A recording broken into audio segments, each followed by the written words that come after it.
All right, folks, welcome to day 5 of 12 days of dark beer. And I think this is probably going to be peak festive that you are going to get during this series. The shirt that's a bit tight on my arms, but I mean, just look at them guns. Anyway, so we've actually got a Christmas beer for this one. I've left the gold paper upstairs. And you might have just seen a bubble of spit pop on my lips then. And yeah, and I can't be bothered going upstairs just to get a piece of scrappy gold paper. So you're going to have to deal with this. But yeah, thank you for joining me throughout this series. I've been enjoying it. Although because I'm pretty much like recording like a few days and then uploading in bulk, I'm basically just going through my beer in quick succession. But it is Christmas, so you're allowed to drink on the run-up. I don't know when that officially starts, obviously, but I think it's open to interpretation. You heard it from me first. So, today we're having a look at the St.Bernardus Christmas Ale. And I've got to admit, I've never had this before. In fact, I've had very limited experience with the St.Bernardus beers, just because I'm not the biggest fan of Belgian beer, as a lot of people know. But this is in Brewed, Liverpool. It was a good price. I was picking up other beers anyway, so I thought, you know what, we'll give it a go. So yeah, 10% ABV. Does it say what ingredients are in there? Doesn't go into detail about what like sort of additional ingredients there are. Just the basic, you know, sort of brewing ingredients. But yeah, really nicely presented. Nice and festive. And 330ml bottle. So without any further ado, let's give this a try. Hopefully it doesn't gush everywhere, all over the kitchen, the Christmas tablecloth, which has already had wax spilt on it. So yeah, we'll see what we get with this one. Nice hiss. So yeah, I think like, isn't it St.Bernardus 12 that people go on about? See, I'm so out the loop when it comes to Belgian beer, just because I don't go out my way to pick any up. There is a certain beer tuber who specialises in German, Belgian, Dutch and American beers, if you want to go subscribe to that reprobate.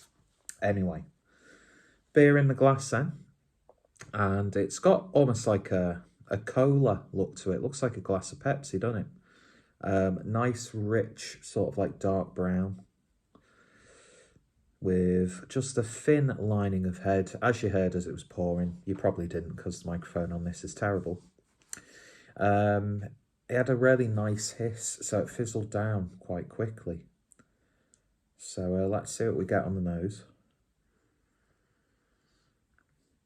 And it's got that sort of like classic roasty, sweet, yeasty Belgian sort of aroma. And, you know, it does have, it's got that sort of like, you know, cheap either cola bottles or cola cubes.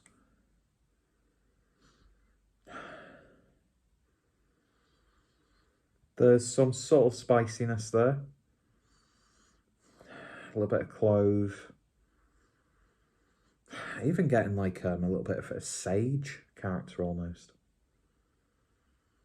But then that sort of funky, but not really funky, Belgian yeast, fucking hell.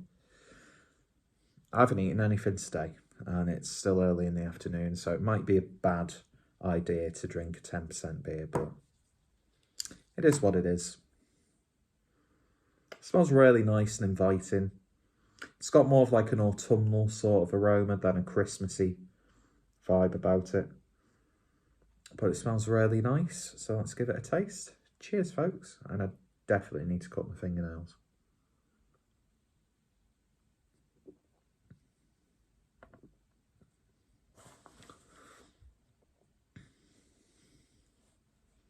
It's okay.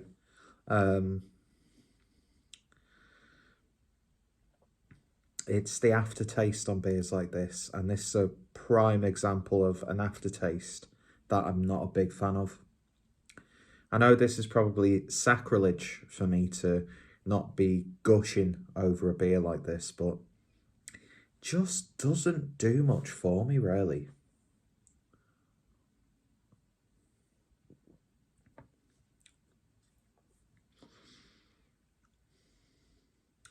There's like a really like fermented sweetness to it, but it's not overbearingly sweet. It's got a nice sort of like a woodiness, I would say.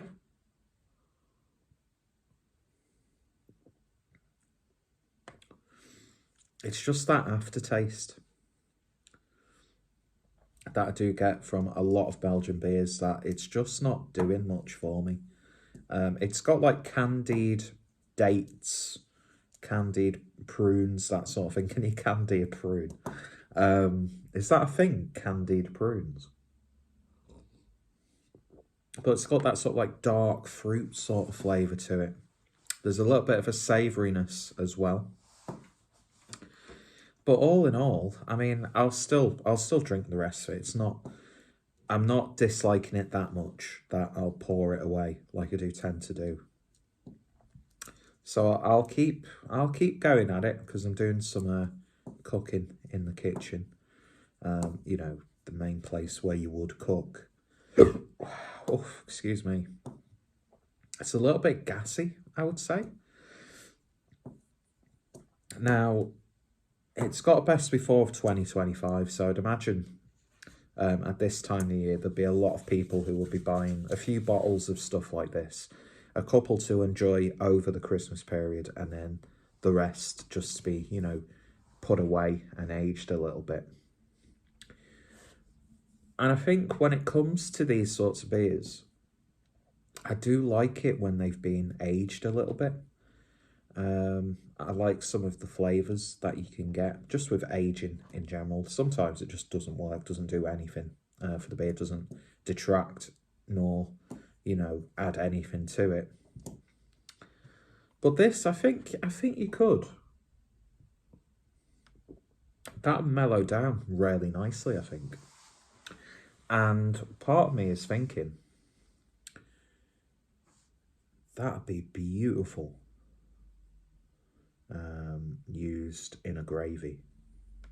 You know, really reduced down. Mixing it with your meat juices. Yeah, I think you could make a really nice reduction with a beer like this, and it would complement that sort of food. You know, it's one of those ones where I do like the bottle top, but just me bottle openers destroyed it, so I can't keep that. Not that I'd do anything with the bottles. They literally collected dust in a massive jug. So like with all the labels that I've saved, I've done absolutely nothing with them. I've just got a box of labels and like stuck onto paper, and they're not even cut out properly. I need to do another big beer collage, like one that I've got over there. If I remember to do so, I'll clip it onto the end of this video, but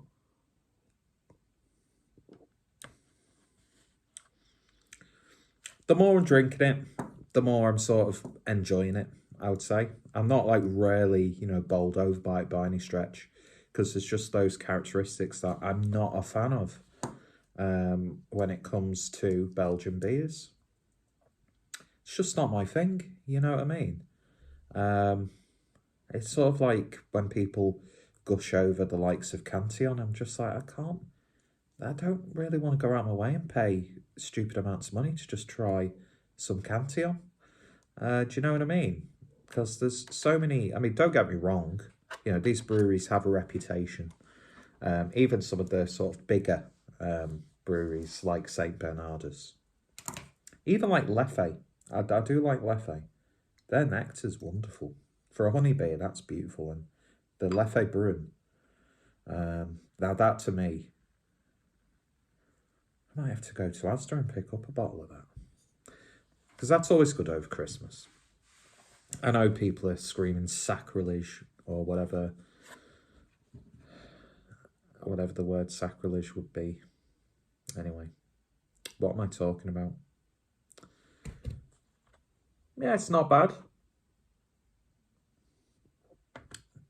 Aside from like a sort of like a little bit of a spice blend going on, you know, like cloves and star anise and stuff like that.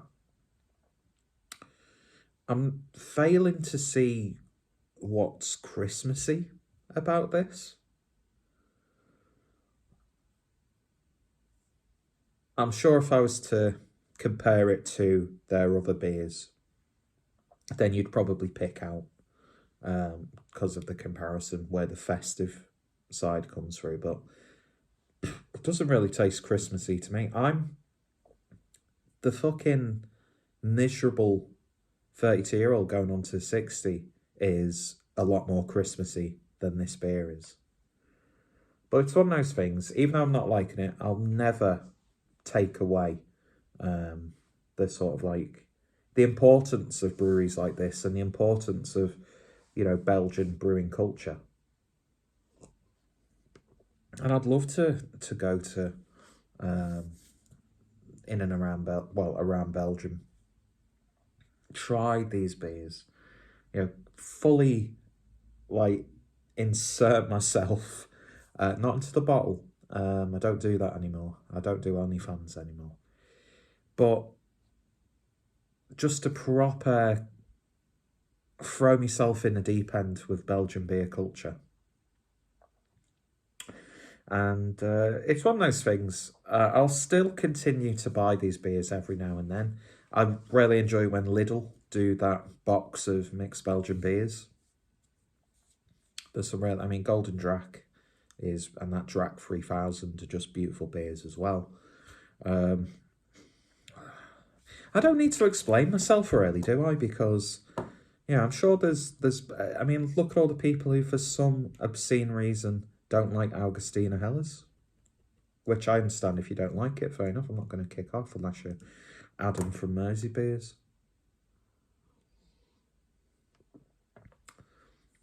But and nobody gives me shit because I don't like Belgian beers. So I'm getting sort of like protective and making excuses when I don't need to. But that's just the way I am. Anyway, that was a fail. I was supposed to catch that in my hands. Yeah, not bad. It's probably the least enjoyable out of the beers so far on this series. But it's not a bad beer, far from it. I get why people enjoy these sorts of beers. And I'm sure there'll be people who would give you an absolutely polar opposite review of this. But it's not bad. It's not bad. It's just the thing that kills it for me. I mean, ABV is masked ridiculously well. It's smooth for a 10% beer. The only sort of detection of that alcohol is the sort of the warming as it goes down the back of your throat and into the pit of your stomach. But aside from that, just not my thing. So if you're a fan of this beer, then let me know. What makes this festive for you aside from a festive version of a beer label? And what's some of your favourite Belgian beers that you like to drink over Christmas?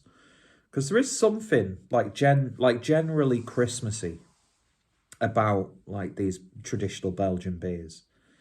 But I'm not getting anything specifically Christmassy about this Bernardus Christmas ale. So feel free to educate me in the comments. Anyway, cheers for watching. All the links will be in the description. And yeah, I'll see you all tomorrow. Bye.